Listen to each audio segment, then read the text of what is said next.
Clash of Clans is a complex game with a lot of fun things to do, and because of that you can easily see how players can make mistakes whether you're a noob or a veteran. So in this video I'm going to be talking about 20 of the most common mistakes that Clash of Clans players make and how you guys can avoid them. To start off, we have a mistake with your attacks. There are a lot of strong armies in the game that you can use right now and find a lot of success with, but no matter which army you use, this mistake is almost always made. You should 100% always take extra troops for both cleanup and funneling if needed. Some of the pro armies that you see will have tons of minions and archers and wizards and small troops that don't really make a lot of sense to players who don't play at that high level. But the reason these troops are in the army is they can help take out defending heroes, usually get some cleanup at the end of the attack, and of course help out with the funneling if you need it when you start your attack. Making these small changes could really up your hit rate quite a bit, so it's something that I would recommend for all players. Our second mistake has to do with attacking as well, but not in this specific window. And it's the mistake that players are not using a lot of those army preset options that they have access to. Right now, the way that Clash of Clans is designed, you're supposed to be super efficient when it comes to attacking, and it's supposed to be really user-friendly. Using these preset armies and adjusting them quite often is one of the best ways that you can be efficient. For example, I always recommend that players have their farming armies already set out as the top preset, so that way you can quickly switch to it when you need to farm. You can blend this tip with the last one, so if you import any armies from online and they don't have those smaller troops, you can go ahead and add them into that preset and then you always have them. Our next mistake brings us to one of my favorite windows in the game, and that is this one right here with the CWL medal shop. The mistake that I'm talking about is not saving your CWL medals for later on. CWL medals are one of the most sought after currencies in the game because they can get you access to hammers and builder potions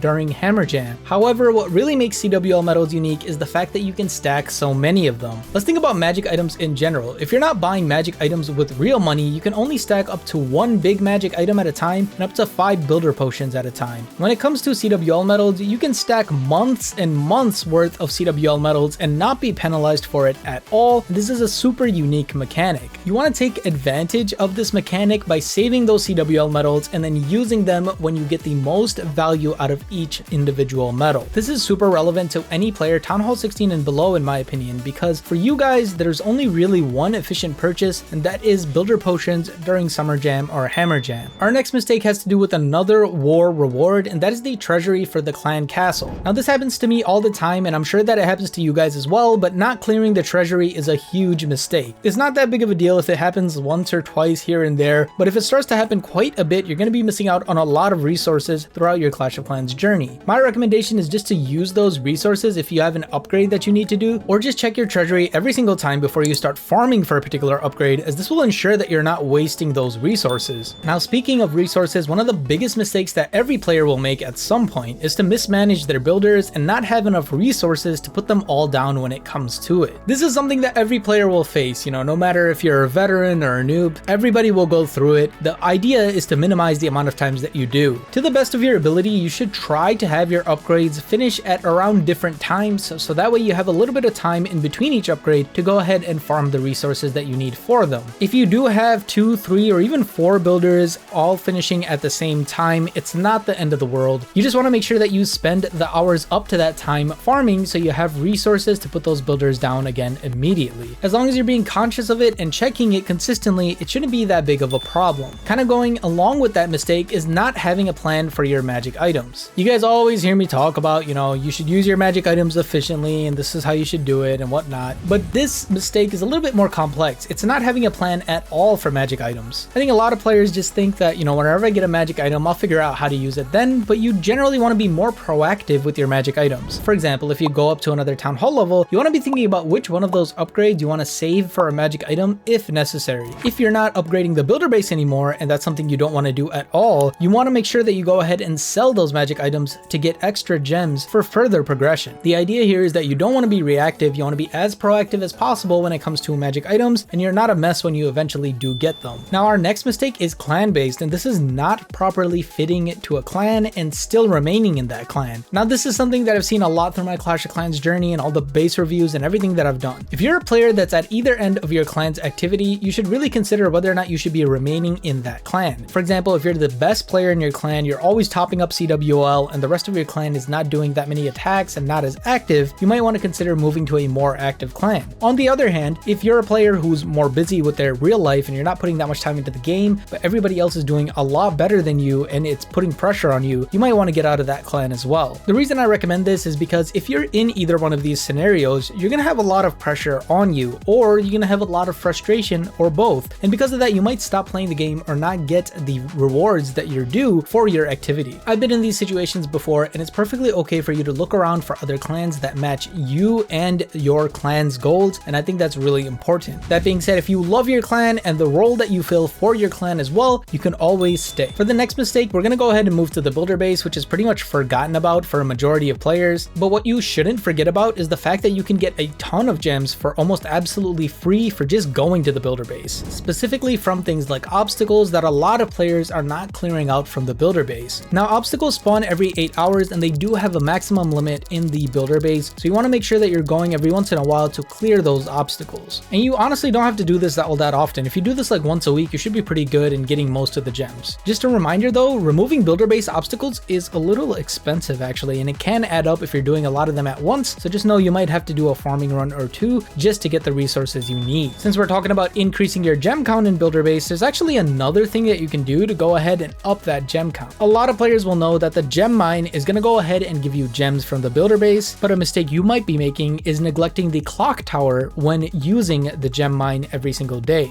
The gem mine can produce 5 gems at a standard rate, but when you go ahead and add the clock tower, this actually goes up to 6. Again, it's a really small thing, but these small things are what give you some big advantages, and over a year, that's 365 more gems that you can get. To round out our builder base mistake, we have the biggest one yet, and that is trying to get the 6th builder way too fast. This actually is a big mistake in my book, and it might not make any sense to you right now, but let me go ahead and explain it. Obviously, for the builder base, you want to get that 6th builder as fast as you can so you can go ahead and use it for your home village progress. That being said, you don't want to over-invest into builder base progress for that purpose. Doing something like investing into clock tower potions instead of ores with your raid medals is a perfect example of this. Getting the 6th builder is a big boost, but here's the reality of it. You will eventually, even if you're just half playing builder base, you will eventually unlock the 6th builder. It doesn't take a super long time to do so relative to the amount of time that you'll play. And once you do this, you will completely forget about builder base unless you watch this video and you know that you should be checking in for free gems once in a while. But there are other gaps in the game that you might actually never complete. You might actually never get to. These include ores and the equipment setup, the home village building progress, and then the home village lab progress. Because of this, my recommendation is to obviously let builder base happen and try to get that 6th builder as fast as you can, but don't sacrifice any other aspect of the game to try and make that faster, because honestly, you'll get done with builder base way before ores or anything else. Alright, we're 10 mistakes in, and one of the biggest mistakes you can make is not subscribing to the channel. We break down a lot of things Clash of Clans here to help all sorts of players play more efficiently and just to enjoy the game while you're doing so. So if you're interested in that, do consider subscribing. It does help me out quite a bit, and let's get back to it. Our next mistake has to do with ores specifically and not knowing your ore limiting factor. This is a very, very important mistake, and it's something that I see quite often when it comes to individual players' accounts. Ores and the equipment system are very complicated and multifactorial, and because of that, it's really hard to give general advice that applies to everybody's account. So the solution is to not give broad advice at all, it's to give super specific advice to your account. You can do this for 100% free on this website clashify.app, where you go ahead and submit your in-game tag as well as a bunch of information like what equipment level you have and what level you want to get each equipment to. After that, it'll tell you how long it takes to get the specific ores that you need given your current income, and the one that takes the longest is your limiting factor. The reason this is important is because you always want to know which ore you want to prioritize when you have the opportunity to buy them, for example from the raid metal shop every single week. Our next mistake is going back to builders, and this is letting builders expire overnight. We've all had this happen before where we didn't realize that we're gonna have a builder that's going to expire overnight, and obviously when you wake up in the morning, the builder is available and probably has been available for a few hours. The best way to combat this is to go ahead and check your builders prior to going to sleep and use a builder potion to go ahead and finish up that builder so that you can go ahead and put them on another upgrade and not lose those hours overnight. Just make sure that you're not doing this right before Hammer Jam starts, because you want to make sure that you have as many builder potions for that time period as possible. Our next mistake has to do with the newest feature of the game, and that is the hero journey. And the mistake is thinking that the hero journey will work without bugs, because we know that's not the case at all. I'm just joking, but of course the bugs are real, and I hope a fix comes up for them soon. The The real mistake is over prioritizing the hero journey in general. The hero journey is a great feature, and it's gonna allow a lot of players to get their epic equipment for 100% free and not have to worry about catching up so brutally. And even though you guys might not believe it, for me, as a person who's advocated and still advocates to go ahead and skip hero levels, I think this was a great feature to the game. However, the rewards from the hero journey are not a justification for you to go ahead and just fully prioritize heroes as much as you want and to just ignore everything else. Yes, you get free equipment from the hero journey, but those higher levels of free equipment take a long time to get to. You can look at this chart right here and you guys can see that those last few pieces of equipment that you get are going to take thousands of days of hero upgrades to eventually get to. I made an entire video breaking down the most optimal ways to go ahead and upgrade your heroes for the hero journey as well as for your progression. I would highly recommend it, but in general, do not throw away everything to just progress in the hero journey. Getting the first or the second equipment really quick is okay,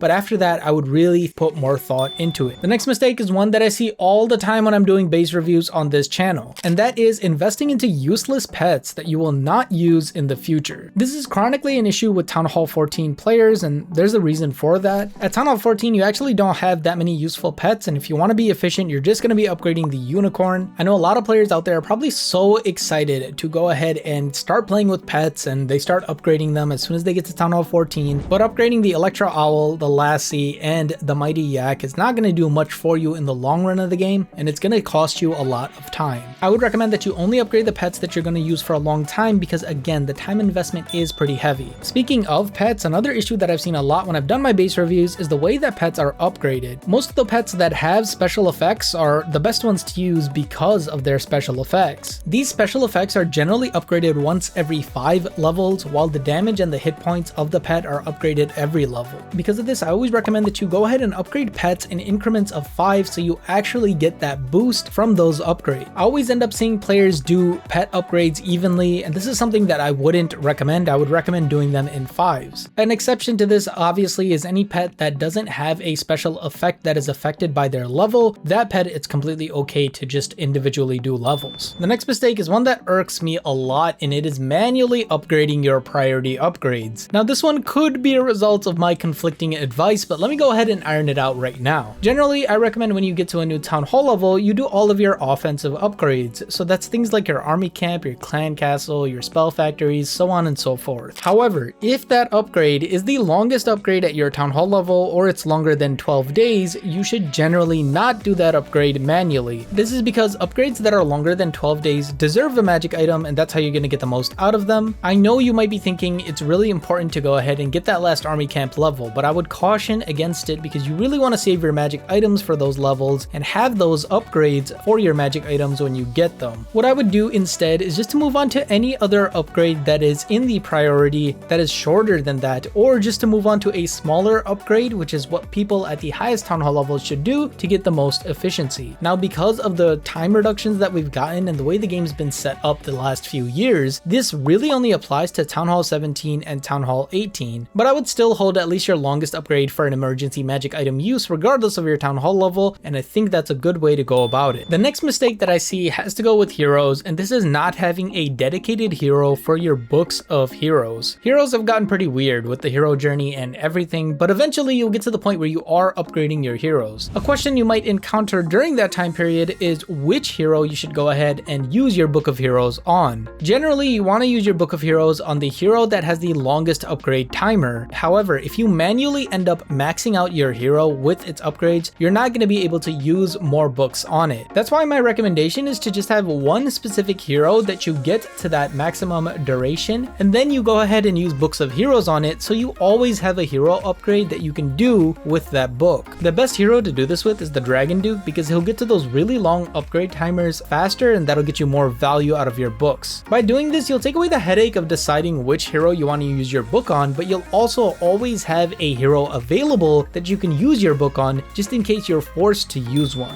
The next mistake has to do with purchases, and it is specifically not benefiting from the Supercell ID website. This website is super awesome because when you buy something from the shop, you'll get some additional points that you can use in other ways later on. Now, I know you guys have heard me talk about the Supercell ID store before, but I wanted to bring it up because it recently got its magic items refreshed. So if you bought something in the past and you think, I no longer have access to that, check the store again again because it might be refreshed and you might have access to more. And with Hammer Jam coming up within the next few months, that's something you definitely want to keep on your radar. If you're doing any purchases at all, it would be a complete loss not to purchase them on the Supercell store and get those ID points. And I would also recommend using a creator code because it doesn't cost you anything. My code is BD and I really appreciate every single one of you that uses it. It does help us out quite a bit. The next mistake that I see that happens almost every single time is not prioritizing the new equipment in the medal event. This is a pretty bad error in my opinion, and it's even worse now with the hero journey, and I'll explain. A lot of players will look at the new piece of equipment and they'll completely dog on it, saying that, you know, it's trash, it's garbage, they're not gonna get it. And realistically, with any balance changes or meta changes, that could easily come back and bite you for not getting that piece of equipment. Furthermore, with the way the hero journey works, you're actually incentivized to not pick the equipment that is available in the hero journey pool, because if you do, they won't be available with the hero journey anymore. So it's actually a great idea to not buy the equipment that's in this chart right here, because you want to be able to get those from the hero journey and still get new equipment. Thus, the emphasis on buying the brand new piece of equipment when a medal event comes out is very high, and I would highly recommend it for most players. And our last mistake is simply spending way too much time farming. Now, I get it that farming is one of the core mechanics of the game, and it's something that all of us do, and it's super important. That being said, it really doesn't have to take as long as it does for a lot of players. The first reason it shouldn't take as long is because you don't even have to think about trophies anymore. You could just go into battle mode and spam your army. The second reason is because you don't really have to think about who you're attacking, how much loot there is, because you can just use the 50% method now. That's a method that I recently broke down in a video, and honestly, a lot of people are sleeping on it because it can get you a lot of loot a lot faster and a lot easier. So if that's something you're interested in, you should check out this video right here where I break down exactly how to use this 50% method and how to get the absolute most out of it for all types of players.